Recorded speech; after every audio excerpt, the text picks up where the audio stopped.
Fala aí, pessoal, beleza?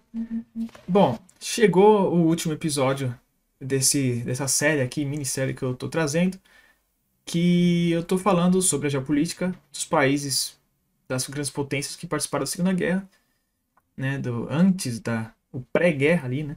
Espero que vocês já tenham se inscrito no curso do Global Squad Academy, do professor Paulo Watanabe, que ele vai falar sobre isso, né? Então, eu vou deixar ali na descrição o link, né? Para quem caso ainda não tenha feito, que vamos lá, pessoal, eu vou estar lá junto com vocês, que esse curso vai ser muito bom, com certeza, e já está chegando. Então, não percam tempo e já se inscreve aí no curso também. E para aproveitar, se inscreve no canal, como vocês já sabem. Bom, nos outros dois vídeos, eu falei um pouco ali sobre os países ali do teatro de operações da Europa, né? Do teatro ali da Europa, que foi bastante complexo, né? Ali, o desenrolar ali, e chama muita atenção de todo mundo. Mas tem o outro teatro é um pouco mais desconhecido, né? Que seria o Teatro do Pacífico. Apesar de ter bastante vídeo, bastante filme, e alguns jogos abordam um pouco, ele é muito desconhecido. Pouca gente sabe a fundo o que aconteceu ali, né? Pouca gente sabe de onde tiveram batalhas ou de quais países participaram ali. O pessoal não tem essa informação, né? Então, esse vídeo aqui é um pouco para falar sobre esse teatro, né? E que, obviamente, o grande destaque é o Japão. A questão do espaço vital realmente foi muito importante na Segunda Guerra, né? Pelo que a gente já viu nos outros vídeos, vocês perceberam que praticamente todas as potências tiveram essa questão, né? Mas nenhuma delas, essa questão foi tão importante para a sobrevivência do próprio país como foi para o Japão. Assim como eu já falei com o professor Paulo Watanabe na live que a gente falou sobre a geopolítica japonesa atual, esse é um fator assim determinante na geopolítica japonesa desde sempre, desde a da formação do país, porque realmente é uma necessidade do país, né? Depois, para quem tem a curiosidade, dá uma olhadinha nessa live, né, nesse vídeo, que a gente fala muita coisa bacana lá. Como a gente falou lá, né? A geografia do Japão, ela é inviável, né? Ela, sim, é totalmente desprovida de recursos e a população lá é muito extensa. Então, obviamente, a receita para o desastre, né? Então, isso sempre direcionou bastante o Japão nessa linha de raciocínio do espaço vital, mesmo muitos séculos antes de ela ser concebida, né?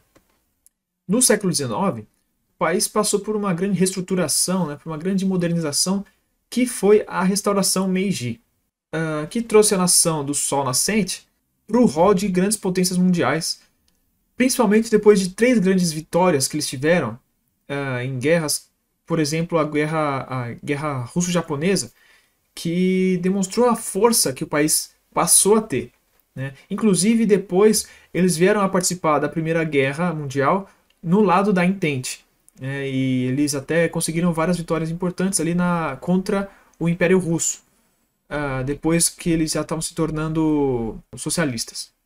Como eu falei, ah, todos os objetivos ali já estavam muito bem definidos há muito tempo, né? Desde antes da Primeira Guerra, né? Mas que eles só foram assim concretamente atingidos na Segunda Guerra, né? Claro que eles já foram logo perdidos, mas eles atingiram. Que seriam quais os objetivos?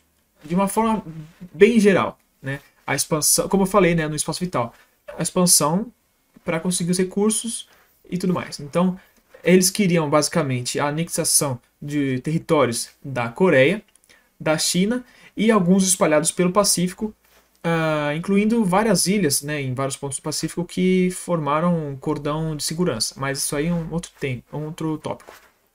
E com esses territórios eles conseguiriam todos os recursos que eles precisavam muito, tanto para alimentar a indústria deles, né, que eles não conseguiriam de outra forma, quanto a sociedade inteira, inclusive a própria população, né, que precisava ser alimentada e o que tem ali no Japão é muito pouco e isso atrapalhou bastante. Então eles precisavam desses territórios tanto para assim, para tudo, né, para alimentar a população e alimentar as indústrias de uma forma geral e também abastecer as suas forças armadas. basicamente igual os alemães, se a gente para para ver, e os italianos também. Uma coisa importante também, que geralmente não se fala, é que dominar essas áreas, principalmente o controle das ilhas do Pacífico, era a garantia das comunicações do Japão. Mas vamos lá, o principal foco deles era, sem dúvida nenhuma, a China. Tanto que, apesar de todo mundo colocar aqui o grande X da questão deles na Segunda Guerra foi os Estados Unidos, claro que foi quem enfrentou eles, para eles sempre foi a China, assim, o foco, né? Os Estados Unidos estavam ali em guerra para atrapalhar eles, mas assim, o centro das atenções pela questão emocional dos japoneses era a China. E os Estados Unidos eram um ocidental lá perdido que querendo encher o saco, basicamente. Claro que no fim das contas foi muito pior, mas resumidamente é isso. Mas por conta do enfrentamento da China, vocês vão entender o porquê que eu falei, né, da importância da China. Eles entraram em confronto, invadiram vários lugares por conta da China, né? Como por exemplo foi a invasão do Vietnã, né, da Indochina, que era uma colônia francesa, e do Myanmar, aliás, e da Malásia, que era uma colônia britânica. Então comprou briga com esses dois impérios por conta da China. E por que isso? Porque desses territórios eles conseguiam enviar muito suprimento para os chineses, né? Que por todo o expansionismo japonês, todo o alinhamento com a Alemanha e tudo mais, os aliados já antes da guerra já vinham vendo que não ia ser muito legal. Então eles já foram ajudando ali a China, né, de várias formas, né, como por exemplo enviando suprimentos. Então por conta disso, o Japão comprou a briga com esses países e foi tentando anexar vários lugares por toda essa questão, essa conjuntura estratégica na luta contra a China. Né, um outro exemplo também, além do Myanmar, é que eles invadiram e foram até a Birmânia, que hoje é a Myanmar, que era de onde vinha também esses apoios. Por muitas décadas, o Japão veio construindo boas relações com os Estados Unidos, principalmente, mas também com as outras potências europeias, até pela questão do reconhecimento do Japão como um país moderno, uma outra potência mundial. Mas principalmente com os Estados Unidos, que tinha se tornado também a principal potência marítima do Pacífico. Inclusive, eles compravam boa parte do seu petróleo dos Estados Unidos. Isso é uma coisa também que o pessoal não leva em conta, ou não sabe, né? Até o período da guerra. Porém, com o expansionismo agressivo também do Japão, eles colocaram em xeque uma boa parte de interesses americanos e desses países coloniais também na região. Então, essa relação foi se tornando um antagonismo com o passar do tempo. Mas essa questão não veio ali daquele momento, ela já tinha vindo de antes, do próprio fim da Primeira Guerra. Porque apesar da contribuição boa do Japão, né, que eles tinham ido muito bem também, as potências, né, da Entente, eles não valorizaram os japoneses. Né, e isso foi para eles uma grande afronta que mostrou que eles não foram respeitados pelos seus aliados. No mesmo momento em que até os seus inimigos, né, que nesse momento os alemães, não só demonstraram respeito, mas com admiração. Né, que um ponto é que as colônias alemãs na Ásia foram entregues para o Japão depois. E em um desses casos, um pequeno domínio que a Alemanha tinha né, no território chinês foi invadido, né, por japoneses e depois por britânicos e franceses. Os alemães prestaram até homenagem, até prestaram continência para os japoneses, passando que não teve um confronto, na verdade. Eles meio que renderam pacificamente ali, né? E enquanto os japoneses passavam para tomar o controle, teve um respeito mútuo, né? Os alemães prestaram continência e tudo mais. E quando os britânicos foram passar, eles não quiseram nem saber, foram embora, né? Foi uma coisa bem chata ali para os britânicos e franceses. Então, isso para os japoneses ficou bastante marcado. Porque os aliados não respeitavam, mas os inimigos viam o valor deles. Né? Então, mexeu bastante com o psicológico japonês. Tem até a ver com o que se seguiu depois. Quanto às ações tomadas por eles, né, depois, né, até antes da Segunda Guerra, até metade da década de 30, mais ou menos, eles tomavam cuidado ainda para evitar confronto com os europeus. Porque eles sabiam que ia ser um efeito cascata, né? Ia ser um efeito dominó. Mas conforme eles foram avançando com seus objetivos, né, com seus avanços, eles também agiram com um efeito dominó, né? Ou um rolo compressor, na verdade, né? Por cima dos chineses, dos franceses, dos britânicos, holandeses e australianos, até que chegassem nos americanos. E eles nem se importaram com isso, na verdade, porque por todo aquele sentimento eles perceberam, eles achavam que eles eram infinitamente superiores, eles eram imbatíveis, porque eles realmente se tornaram uma máquina militar muito boa, né, muito forte. Mas tudo tem um limite, né? E mesmo assim eles passaram por cima e conseguiram sucesso até o começo. Então isso cegou eles, né? Isso deu essa sensação de que eles eram imbatíveis. Por isso que eles chegaram no ponto de tá lutando numa batalha de 4 frontes. 2 já é impensável, é totalmente contrário. Qualquer general vai falar, pô, luta em 1. 2 é horrível. Eles lutaram em 4 frentes, né? Então, pra mostrar como eles estavam nem aí pra isso, eles achavam que eles iam ganhar e acabou. E no aspecto mais político, a aliança com a Alemanha e com a Itália, ela foi natural. Não foi nem uma questão assim tanto de serem os países extremistas, né, fascistas, que queriam, que tinham a mesma assim, que eram extremamente similares ideologicamente. O Japão nem era tanto isso, mas a questão é que eles eram os países que foram assim desrespeitados, foram humilhados pelos países da Entente na Primeira Guerra. Então foi uma coisa muito natural. Mas o ponto deles era justamente que eles tinham muita coisa em comum de problemas com a Entente, né? Tanto que um exemplo nítido foi a Liga das Nações, que até mostra, esse exemplo que eu vou dar, demonstra até um dos motivos de ela ter falhado, né, ter fracassado. O Japão, quando começou a invadir a China e tal, a Liga das Nações, né, na Assembleia lá, teve protestos deles. E eles falaram, pô, a Inglaterra e a França são grandes impérios, né, com colônias até aqui do meu lado. Eles são do outro lado do mundo e tem aqui, estão enchendo o saco aqui do meu lado, né? E por que eu não posso? Né? Por que eu tenho que ficar aqui preso na minha ilha sem poder, né, conseguir meus objetivos, sem me desenvolver, sem ter colônias para pegar os recursos e mão de obra e tudo mais, enquanto eles têm pelo mundo inteiro? Né? Isso não é justo. Né? Então, por conta disso, eles até se retiraram da Liga das Nações. E esse foi o mesmo problema que, por exemplo, com o que aconteceu com a Itália, né? Que quando eles invadiram a Etiópia, a Liga das Nações era totalmente escrota, para falar a verdade. Então, demonstrou bastante, isso demonstra bastante do porquê que ela falhou, né? E demonstra um pouco as motivações deles era muito parecida, né? Acho que vocês conseguiram pegar. Bom, indo agora para o seu algoz, né? Como eu disse na parte 2, os Estados Unidos eles seguiam um princípio de não intervencionismo.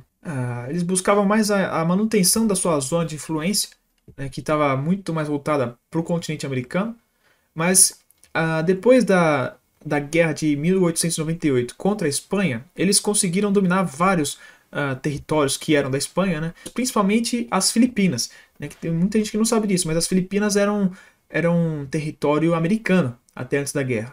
Então, até ali eles buscavam preservar a sua influência ali e também o comércio. Então, eles queriam preservar tudo isso em vez de se meter nos assuntos dos outros. Como eu falei, é muito curioso que eles eram assim e são o que são hoje em dia. Mas continuando, eles também não ficavam parados quando outros países se metiam nos assuntos deles, né, ou quando eles afetavam esses interesses americanos. Como eu falei há pouco, as relações dos Estados Unidos com o Japão era boa, com bastante comércio sendo feito entre eles e tudo mais, principalmente a questão do fornecimento do petróleo americano para os japoneses, que era fundamental, né? Sem eles ia afetar bastante, que junto com seus aliados eles forneciam 95% do petróleo que o Japão usava. Então, acho que os Estados Unidos era 80%, se não me engano.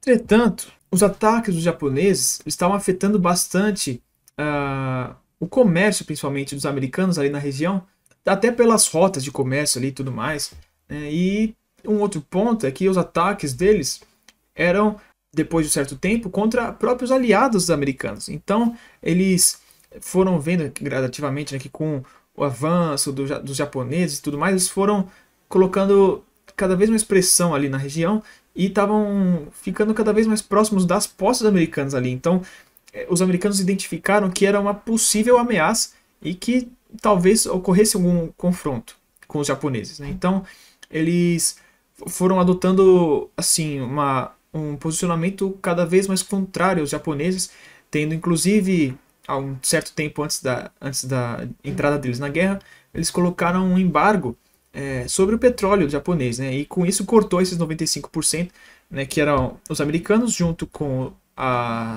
os holandeses e os britânicos e todo o petróleo que vinha ali da região, ou seja, principalmente ali a Indonésia, que era colônia holandesa. Então, isso foi um dos motivos também que fez com que os japoneses tivessem que atacar esses territórios. E também eles confiscaram, né, uma coisa que também pouca gente sabe, eles confiscaram todos os ativos que eles tinham lá no país deles, que isso também atrapalhou bastante a economia japonesa ali no momento. Conforme foi se desenrolando, eles perceberam que a chance de acontecer algum conflito era considerável. Mas, até por conta disso, que foi uma surpresa lá, o ataque de Pearl Harbor, eles não esperavam que realmente acontecesse um ataque, que eles só achavam que era um antagonismo. Por exemplo, só para fazer um exemplo aqui. Apesar de todo o estranhamento que tem, por exemplo, com a Venezuela, o foco hoje dos Estados Unidos é a China. Então, apesar de ter uma rusga ali, umas questõezinhas com a Venezuela, eles não esperam que chegue, por exemplo, a Venezuela e ataque eles. Até porque eles acreditam que a Venezuela é muito inferior. E foi mais ou menos isso. É que a Venezuela é muito mais fraca, assim, relativamente, do que o Japão naquela época. Mas foi totalmente inesperado, né? Mas eles já tinham identificado que isso poderia acontecer. Não que iria, né? Mas que poderia acontecer. E por isso eles desenvolveram uma estratégia que se chamava, né, Plano Dog, que consistia basicamente, falando de uma forma bem resumida, era a Alemanha primeiro. Né? Então o foco deles ia ser totalmente no enfrentamento da Alemanha, toda a questão ali na Europa, que isso já era um pouco mais claro para eles, assumindo as perdas deles no Pacífico, né? Então focando totalmente na Alemanha, e depois de resolvido, eles iam focar totalmente no Japão para reaver seus territórios. Né? Isso caso se deflagrasse um conflito. Então percebam que é uma coisa muito mais simples do que foi, por exemplo, era com a Europa. Né? Porque eles realmente não tinham tanta atenção aí, e eles basicamente, né, antes da guerra, era manter status quo. Então você percebe que mesmo se tivesse um conflito, a ideia deles era só conseguir manter suas posses e só. Então a geopolítica americana nesse momento, no contexto do Pacífico, era esse. O que não era muito diferente também da visão dos ingleses, né? Que, como toda superpotência assim, dominante, a Inglaterra tinha por base manter o status quo do mundo. Né? Então, defender a supremacia deles e garantir as suas posses, né? De certa forma. Resumidamente foi isso. Né? E tentando evitar as possíveis ameaças à sua posição. Né? Esse fator foi o pilar do enfrentamento do eixo, né? Tanto na contenção da Alemanha, tanto quanto no enfrentamento do Japão. E também, tanto para proteger a ilha britânica, quanto para proteger as suas colônias. Na Ásia, a ascensão japonesa apresentou um grande risco às colônias britânicas, né, naquele pedaço do mundo. Então, para eles, o Japão tinha que ser contido. Né? E o principal parceiro para isso era a China, que eram seus rivais de sempre. Um dos pontos mais importantes geopoliticamente, né, das colônias britânicas era que a partir delas eles podiam enviar o apoio para a China. Né? Então, principalmente com armamento, mas todos os tipos de suprimentos foram enviados. Né? E destacadamente dessas era a Birmânia e Bangladesh. Obviamente não é só isso. Como já era de se esperar, a grande questão das colônias, como foi sempre, são os recursos. As colônias britânicas eram fonte fundamental dos recursos que abasteciam, né, e fortaleciam os ingleses. E que mantinham a Inglaterra como uma potência. Para dar um exemplo, a colônia da Malásia, ela era responsável por abastecer 40% da borracha do mundo e 60% do estanho, né? Isso além de ter um posicionamento estratégico. Esse é outro grande ponto para os ingleses. Eles conseguiram a presença global deles justamente por conta das inúmeras bases de apoio que eles tinham espalhadas pelo mundo inteiro, né? Então, para onde eles quisessem ir, eles tinham bases de apoio que permitiam o deslocamento confortável deles. Mas não eram simples locais de reabastecimento, né? Em sua maioria, eles eram locais estratégicos, né? Como a própria Malásia, de onde, por exemplo, né, podia partir ataques para todos os lados e também eram extremamente ricos de recursos, né? Então, isso chamou bastante atenção do Japão, mas também tem a questão do Estreito de Malaca, né, que eu já abordei em outro vídeo. Um grande fator ainda das colônias, especialmente, eu posso usar um exemplo da colônia do Raj britânico, né, que seriam hoje, né, o Paquistão, a Índia e o Bangladesh.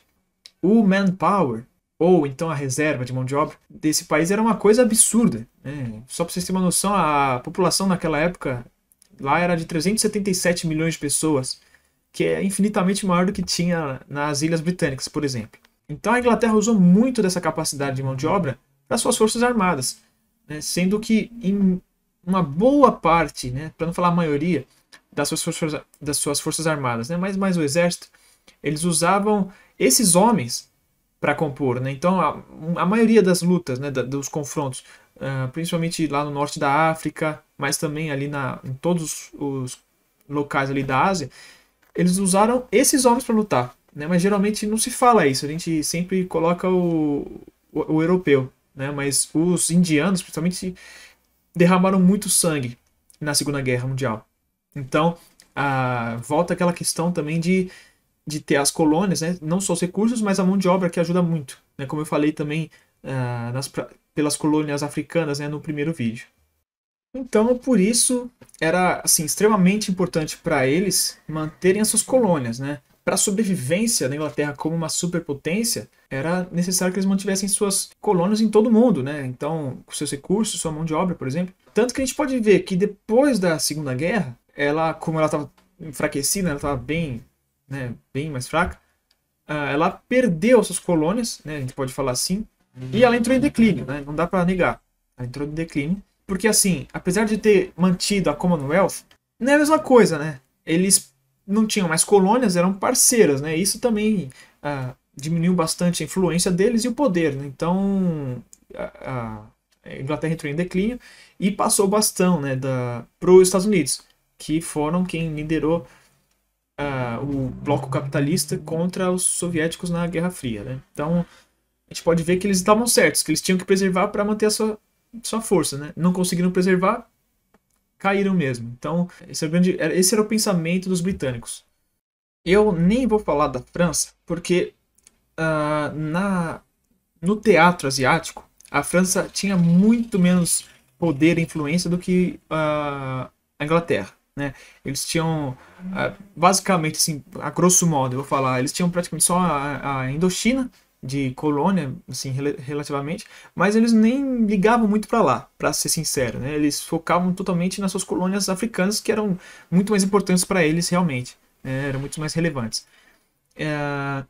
Então, eu nem vou falar aqui, porque até por conta, como assim, eu não deixei muito claro, mas no primeiro vídeo, né, que eu falei um pouco da França, depois da Primeira Guerra eles estavam muito em declínio já da força deles, né? Tanto que, para piorar, eles ganharam a guerra.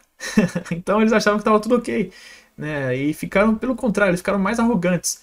Então isso prejudicou muito a França. E foi um dos grandes motivos deles terem perdido, não, né? Mas de terem sido dominados no começo da guerra. Porque apesar de eles ainda terem um exército forte, por exemplo, a conjuntura inteira francesa estava horrível. Então, tudo largado e eles estavam achando que estava ok. Então, a colônia, por exemplo, da Indochina estava toda largada. Até que foi por isso que o Japão conseguiu dominar tão facilmente e que, mesmo assim, eles não deram a devida atenção e por isso que teve a revolução, né, que ocasionou a independência do Vietnã e tudo mais ali, né? Mas eu acho que eu consegui passar aqui de uma forma bem resumida como que era o pensamento das potências, né? Espero que vocês tenham entendido legal, né? Se não, Deixem suas dúvidas aqui embaixo, né? Qualquer coisa. Mas então é isso, pessoal. Se caso vocês realmente quiserem, eu posso fazer um bônus falando dos atores secundários aqui, né, que seriam os parceiros do eixo, a Austrália e a China. Né, mas só se vocês quiserem mesmo, hein? Então, se vocês quiserem, deixa aqui nos comentários e eu vou ver se vocês quiserem mesmo, eu faço, tá bom? Mas não se esqueçam que essa série aqui é para dar um gostinho para o curso que vai vir aí da Global Squad, do professor Paulo. Então, mais uma vez, se você ainda não tiver se inscrito no curso, a hora é agora, porque já está chegando e aí eu quero ver depois que acabar, eu quero ver vocês reclamar, tá bom? Mas então é isso, chegando ao mais o fim desse vídeo. Eu espero que eu tenha conseguido contribuir, né, com a expansão do conhecimento, como eu falei da última vez, né? Que vocês tenham conseguido entender um pouco mais a fundo como que se desenrola um conflito. Assim, nada começa por acaso, né? Nem tudo vem de muito tempo, né? Uma guerra ela não acontece de uma hora para outra. Tem muita coisa atrás para ocasionar uma guerra, né? Então, o jogo de poder também, né? Por exemplo, como os aliados ganharam, eles falam que eles querem do eixo, mas eles também não eram os bonzinhos, né? Não tem bonzinho nessa história, né? Eles têm a contribuição deles também para o conflito ter acontecido. Então, eu espero que vocês tenham entendido isso, né? Que esse foi um dos pontos que eu quis trazer aqui, né? Bom, mais uma vez, né? Se vocês tiverem alguma dúvida, alguma questão, deixa aqui embaixo. E já aproveita, se você ainda não for inscrito, se inscreve no canal, né? Já deixa o like para fortalecer um pouco aqui, né? E, como eu já falei, né? Deixa suas críticas, suas sugestões também, além das perguntas aqui embaixo. E o mais importante de tudo, que eu já falei nos outros vídeos, eu preciso chegar nos 1000 inscritos, né? E esse vídeo aqui não sei quando ele vai sair, então talvez, eu espero que até lá já tenha saído, já tenha chegado nos 1000. Se já tiver, maravilha. Se não, eu vou acabar com o canal aqui, vocês não estão me ajudando, pô.